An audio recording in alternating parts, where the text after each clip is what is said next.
सत्केवल साहेब, सत्केवल साहेब, सत्केवल साहेब। परम गुरु श्रीमद करुणा सागर महाराज श्री रचित पंचम सूक्ष्म वेद यानी पंचम श्वसन वेद जंगम तिलक चिंतामणि स्कंद है तीसरा और चौपाई नंबर है 65।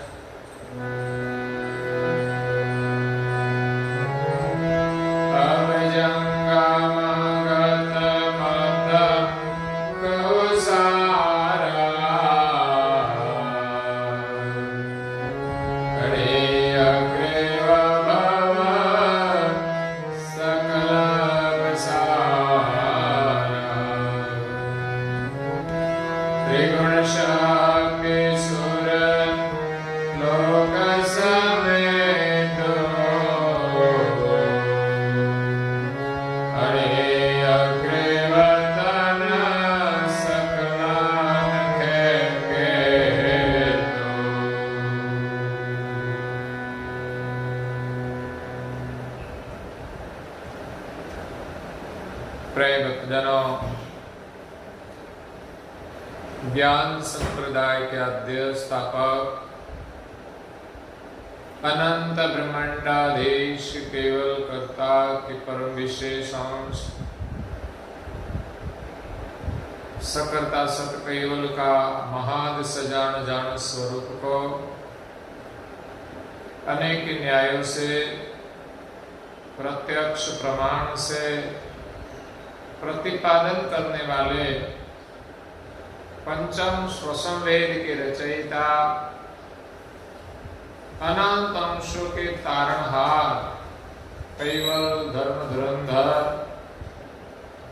नव बुद्धि के सागर महान समर्थ परम श्रेष्ठ परम विभूतिवान परम दयालु परम कृपा निधि सर्वज्ञ दिव्य परम गुरु श्रीमद करुणा सागर जी महाराज विश्व भर के मनुष्य तनधारी चैतन्य जीवात्माओं को यथार्थ ज्ञान का उपदेश देते हुए स्वरचित पंचम श्वसन वेद ग्रंथ के तीसरे स्कंद में जंगम तिलक चिंतामणि का उपदेश देते हुए 65वीं चौपाई में कहते हैं अब जंगम गत मत कहु सारा अणि अग्रेव भव सकल पसारा। तो इस अंग में आगे की 64 चौपाई में सृष्टि का पसारा कैसे हुआ, उनका प्रारंभ कैसे हुआ, उनका वर्णन करने के लिए वेदांत की जो मान्यता है कि सृष्टि अपने आप होती है, ब्रह्म से निरंजन की उत्पत्ति अपने आप हुई,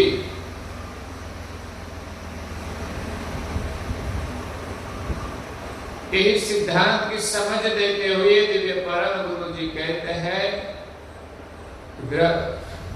निरंजन की उत्पत्ति ब्रह्म से अपने आप नहीं हुई है,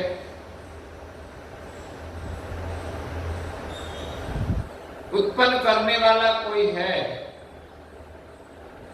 बिना कारण कोई कार्य हो सकता नहीं। तो ब्रह्म से निरंजन की जो उत्पत्ति हुई वो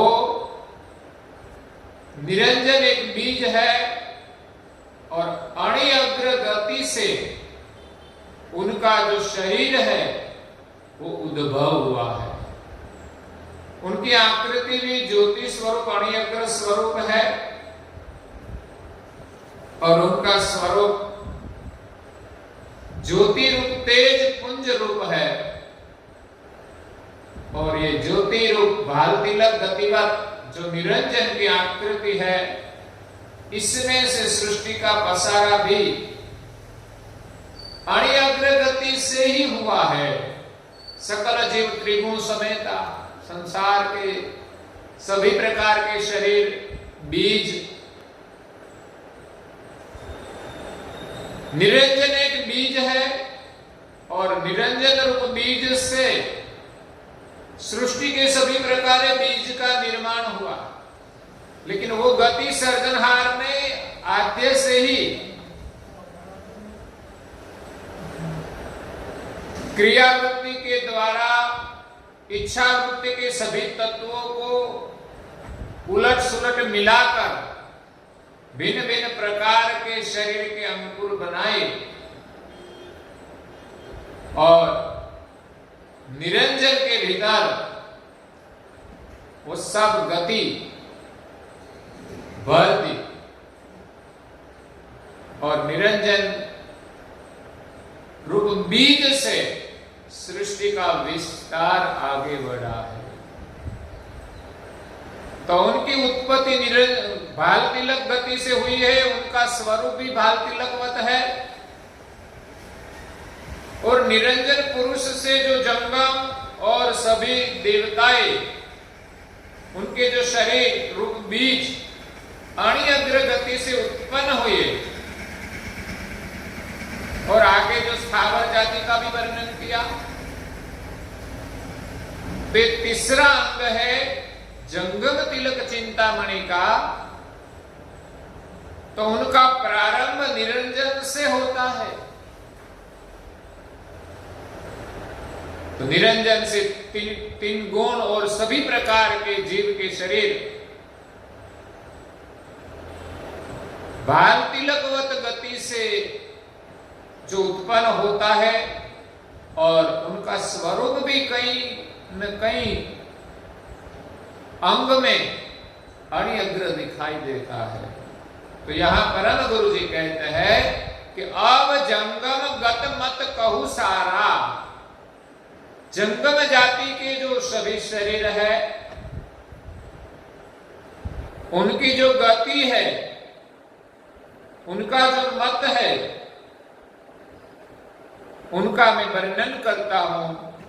अनिअग्रेव भव सकल पसारा, जंगम जाति के सभी प्रकार के शरीरों का पसारा अनिअग्र गति से जो हुआ है वो जंगम जाति की गति और उनका मत का वर्णन करता हूं। त्रिगुण शक्ति सुरलोक समेतो, आद्य पुरुष निरंजन से पसारा हुआ तो जंगम जाति के 84 लाख प्रकार के शरीर है, उन सभी का शरीर अणिअग्र गति से उत्पन्न हुआ। इसमें शक्ति भी आ जाती है, तीन गुण भी आ जाते हैं और अंतरिक्ष में जो दैवी धाम है सुरलोक, उन सभी देवों के शरीर भी अणिअग्र गति से उत्पन्न हुआ है। उनका वर्णन दिव्य परम गुरु जी आगे करते हैं।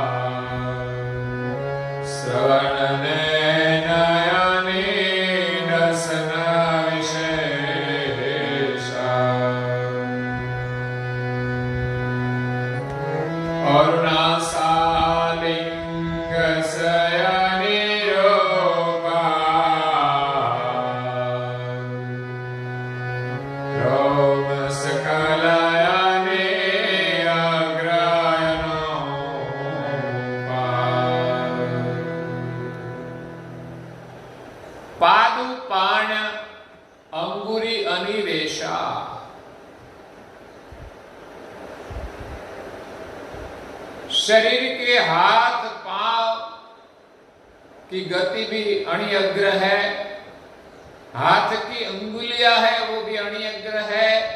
श्रवण नयन,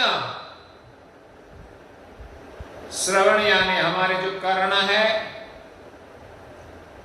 उनकी गति भी अणिअग्र है।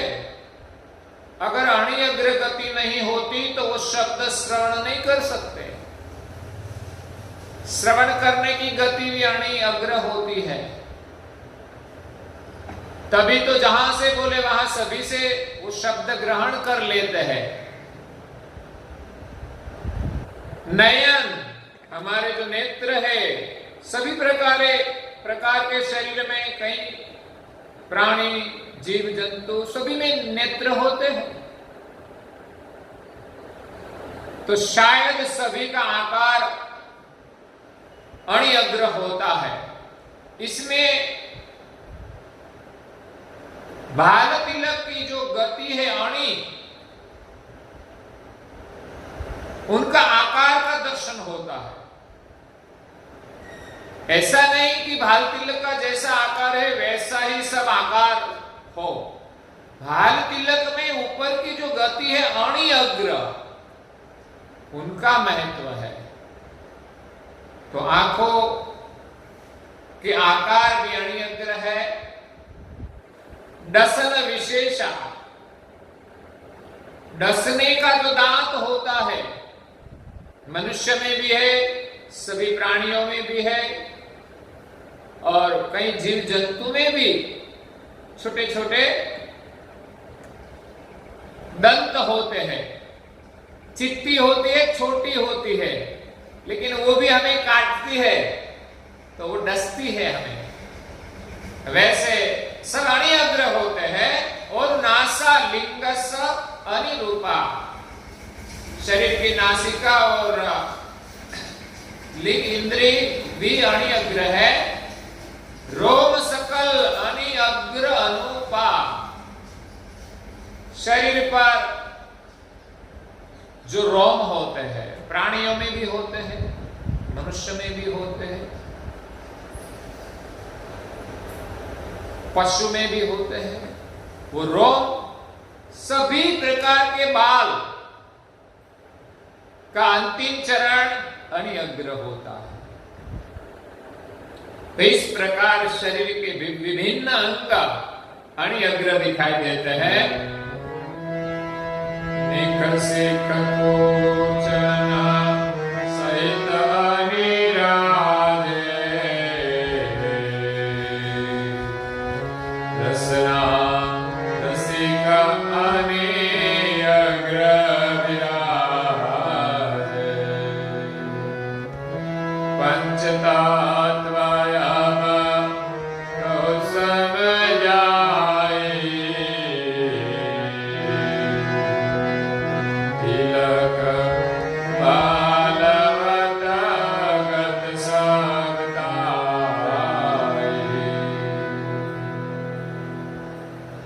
नेक शेख कुचन सहित अनिराजे, हम सूक्ष्म दृष्टि से देखें तो नखून भी अणि अग्र है। नखून से भी कई जीव हिंसा करते हैं। तो नख से शिख तक सर की जो शिखा होती है, उनके बाल होते हैं, वो अणि अग्र है। और पूरे शरीर का विभिन्न अंग जो आगे बताया, हाथ, पैर, नासिका, कर्णेंद्रिय, दांतों, नासिका, ये सब अणि अग्र दिखाई देती है। कुचन सहित, कुछ स्थान यानी जो स्तन होते हैं वो भी अणि अग्र है। वो सब अणि अग्र है। रसना रसिक अणि अग्र विराजे, हमारी जो रस ग्रहण करने की जिह्वा इंद्रिय है वो भी अणि अग्र है। पंच तत्व अब कहूं समझाई, सभी प्रकार के शरीर मुख्यतः पंचभूत के बने हैं। कोई पृथ्वी तत्व प्रधान है, कोई जल प्रधान, कोई अग्नि प्रधान, कोई वायु प्रधान, कोई आकाश प्रधान। लेकिन वो पंचभूत भी अणि अग्र है। उनकी समझ परम गुरुजी हमें देते हैं। तिलक भाल वत गत सबताई, पंचभूत भी भाल तिलक गतिवत है। श्रवण व्योम रसनायक सारा, नयन तेज यवनी गंधधारा, पवन तुषा समरस तन सारो, रोम रोम नयनी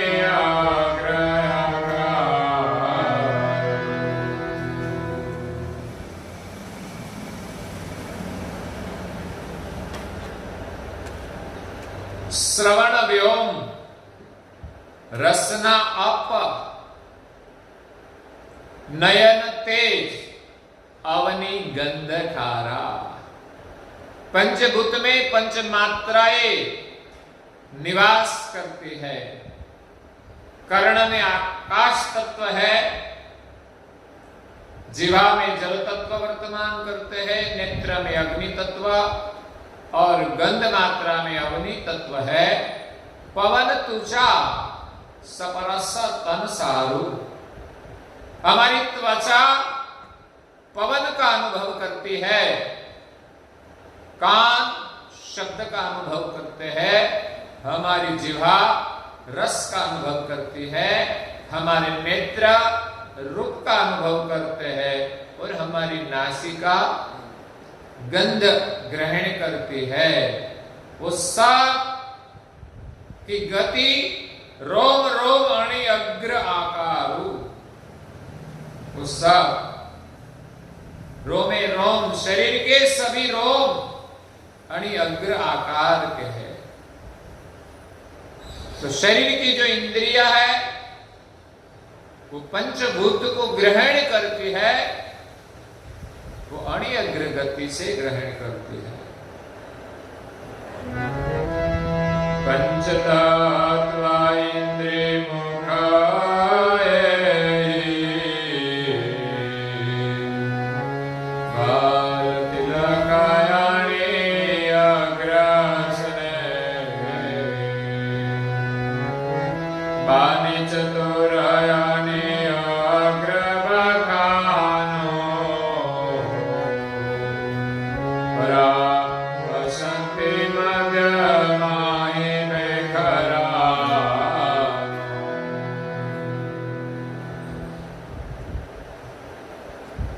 पंच तत्व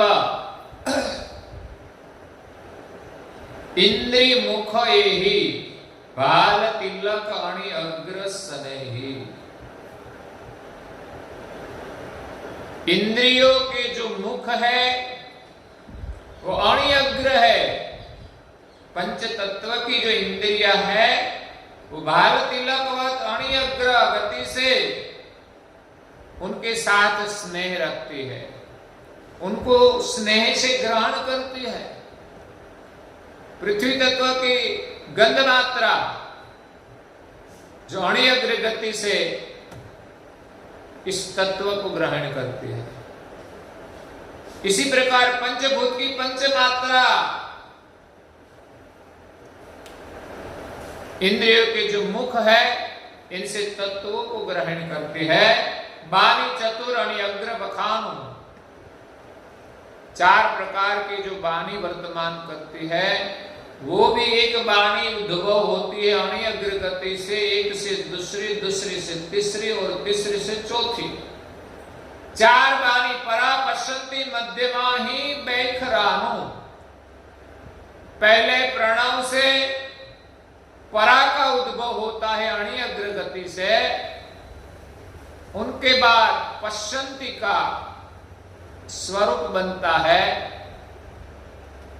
नाभि में परा का स्थान है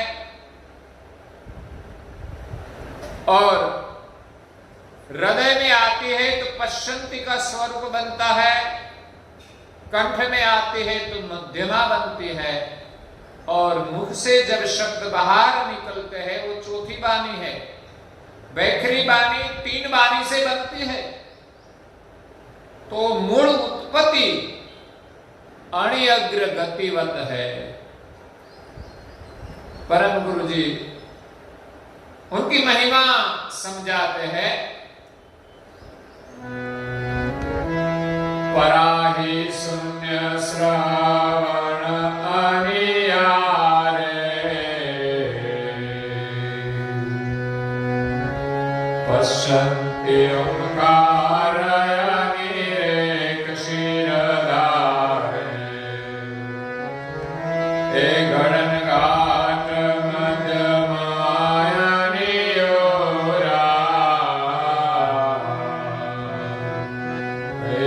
खरी द्वारयानि स्वरे स्फुरा।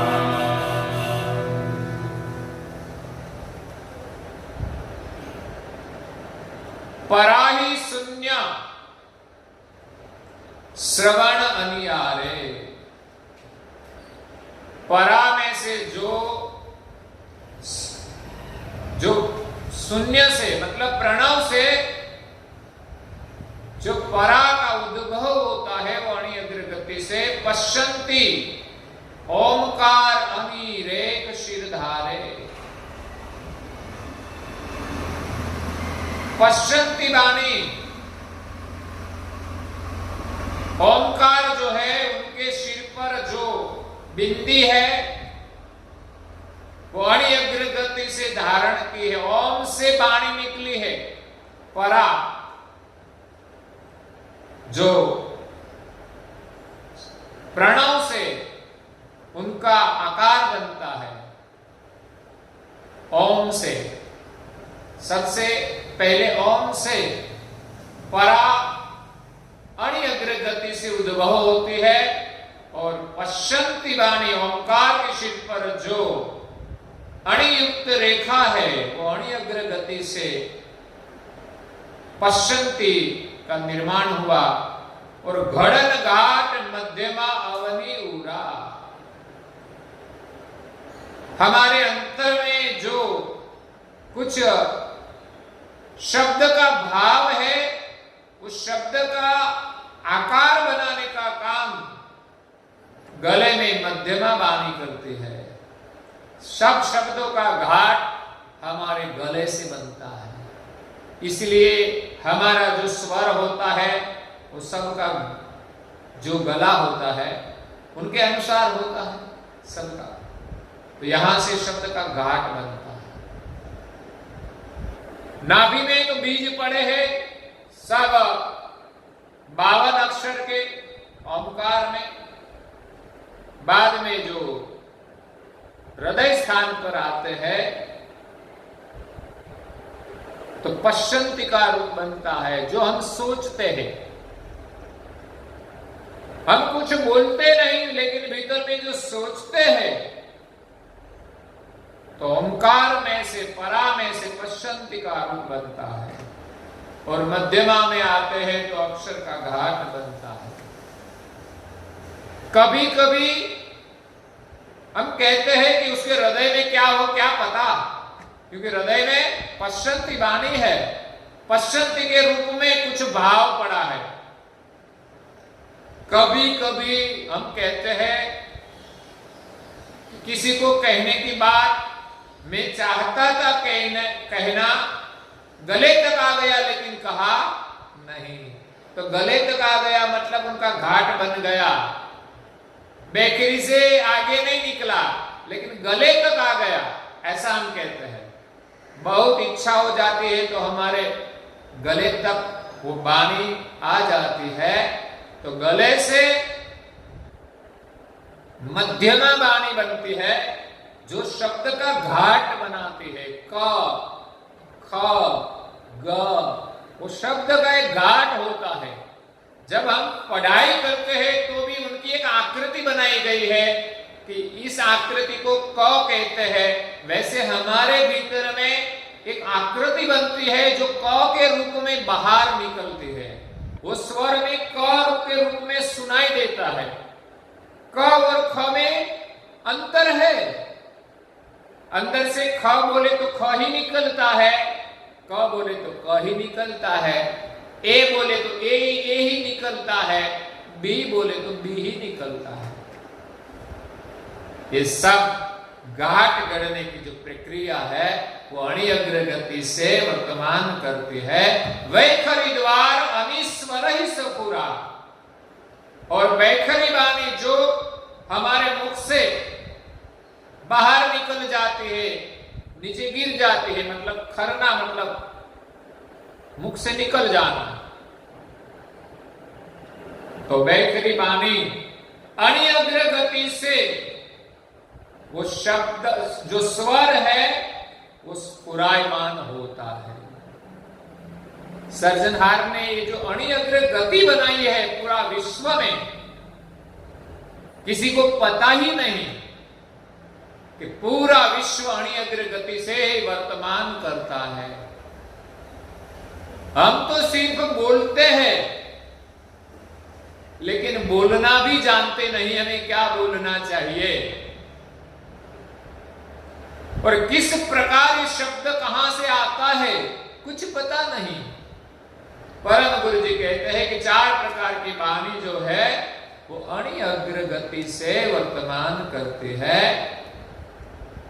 और आगे कहते हैं, ए गणन घाट मध्यमा अणि कैसे,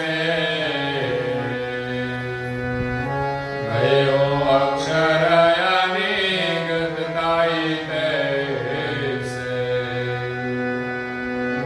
त्रिगुणतांत अणि अग्र समेते, सुनो संत तेनो समझ सचेते। गणन घाट मध्यमा अणि कैसे, मध्यमा वाणी अणि अग्रगति से शब्द का घाट बनाकर, आकृति बनाकर स्वर तैयार करती है। जैसा वे तैयार करे वैसे ही भय हुआ अक्षर अनिगतताई तैसे, मध्यमा जैसा स्वर बनाए वैसा अणि अग्रगति से बाहर निकलता है। बिना अणि कोई गति ही नहीं कर सकते। गमन करने की जो दृष्टि है, शक्ति है, वो भी अणि अग्र है। तो हमारे शरीर में जो शब्द अंदर से बनकर बाहर निकलता है वो एक अणि अग्र गति से आगे बढ़ता है। त्रिगुण तंत अणि अग्र समेती, 3 गुण रजो तमो और सत्व, उनकी गति भी अणि अग्र है। सुनो संत तिन समझ सचेती, हे संतो आप सभी सचेत होकर ये बात सुने, नहीं तो समझ में आने वाली नहीं है कि बाल तिलक की महिमा क्या है। वो हम देखे तो जरूर हम माने कि हमें बाल तिलक करना चाहिए। बिना बाल तिलक किए बिना हमारी गति अणि अग्र नहीं बनेगी, हमारी वृत्ति अणि अग्र नहीं बनेगी। अणि अग्र का मतलब है एकाग्रता। जीवन के सभी क्षेत्र की जो सफलताएं हैं उनका रहस्य एकाग्रता है। इसलिए हमें कहा जाता है कि हम सब ध्यान करें। ध्यान से हमारी एकाग्रता बढ़ती है। तो बाल तिलक की महिमा है। और परम गुरु जी आगे कहते हैं, प्रथम रजो संबंध ही जय साधे, नयन कटाक्ष अणि अग्र सनाधे,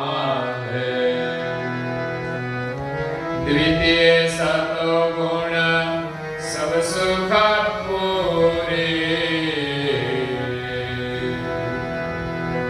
एक लित वचनायने दो कर जोड़ी।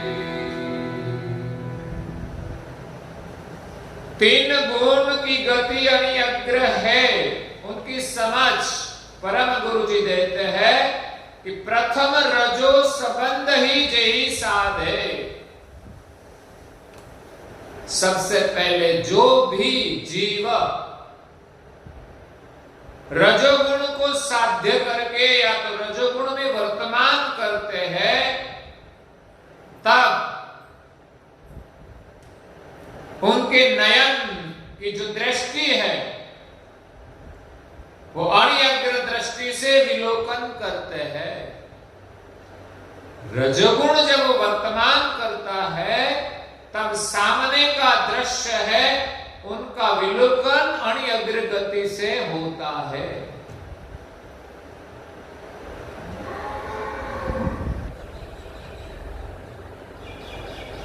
अगर तो सामने का दृश्य को देखकर रजोगुण जो उत्पन्न होता है उनकी गति अणियग्र है। जो इस पदार्थ से रजोगुण निकलकर हमारे भीतर प्रवेश कर लेता है नेत्रों के माध्यम से, नहीं तो कैसे प्रवेश करे? ये अणियग्र गति से हमारे अंदर प्रवेश करता है। द्वितीय सतोगुण सब सुख पूरी, दूसरा सत्व गुण है, उनकी गति भी अणियग्र है। जिसमें सत्व गुण वर्तमान करे उनका जीवन सुखपुरी बन जाता है। क्या बनता है? सुखपुरी। उनके जीवन में सुख ही सुख रहता है, आनंद ही आनंद रहता है। और गलित वचन अनिदोहु कर जोरी, ऐसे सत्व गुण का वर्तमान होता है तो उनकी अणियग्र गति से उनके भीतर से जो वचन निकलते हैं वो कैसे होते हैं? गलित होते हैं। कैसे? गलित। गलित का मतलब बहुत कोमल वचन होते हैं। जैसे हमारा नट्टू भाई बोलते हैं, कभी उग्र नहीं बनते। देखा नहीं है कभी, शायद उसको हम कहते गलित वचन। वो भी एक तपस्या है, वो एक स्थिति है।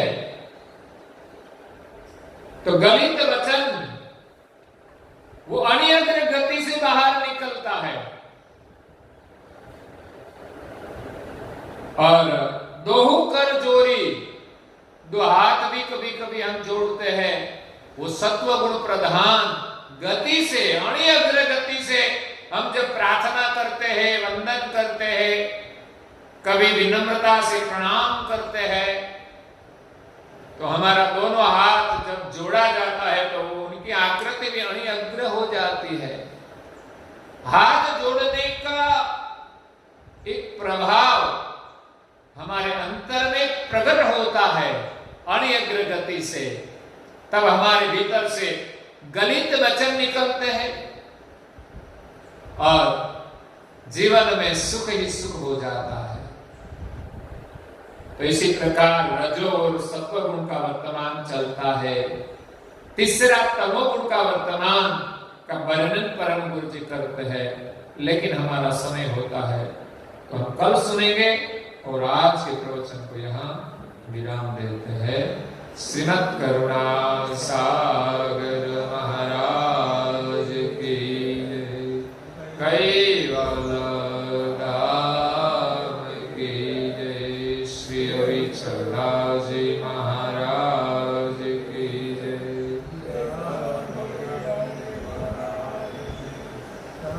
सत्य साहिब, सत्य साहिब, सत्य